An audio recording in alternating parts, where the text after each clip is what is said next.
जों बिटिआर ओनसोलाव थानाय बेखौ जायफ्रा आनएमप्लयड आरो जायफ्रा थांना थानाय राहा गैया बिथांमोननो थांना थानायनि राहा होनायनि मोनसे स्किम लादों।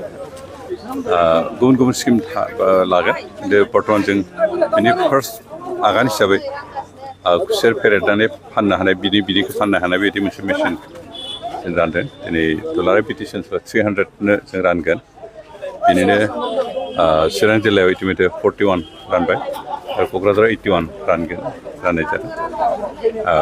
जों आसा खालामदों बे हल जिल्लादे दिनै मोनसे क'क्राझार ब्लकनिल' नङा, क'क्राझार जिल्लानि सिङाव जेसेबां ब्लक दं बे ब्लकनि आन्दार गासै 81नो राननाय जादों।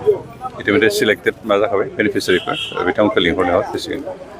बिदिनो बाक्सायाव 61 आरो उदालगुरि जिल्लायाव 100निख्रुइ एसे बारा बिदि बेनिफिसियारि स्किम जों लिस्ट बानायखाबाय आरो बिथांमोननो होनाय जागोन।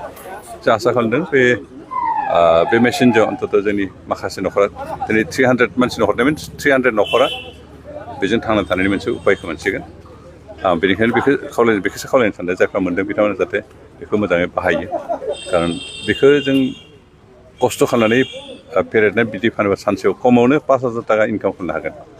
सानसेयाव 5,000 थाखा इनकाम खालामोबा जों मासाव मा जागोन 15,000 थाखा 15,000 जों न'खर मोनसे आरामसे सोलिनो हायो। बेनिखायनो रावबो जाहाथे बेखौ फाना, जायफ्रा मोनदों बिथांमोना जाहाथे बेखौ हद बेबहार खालामनानै गावनि परियालखौ सालायो बेखायनो जों खावलायदों। जों आसा खालामदों गासैबो बेखौ मावगोन।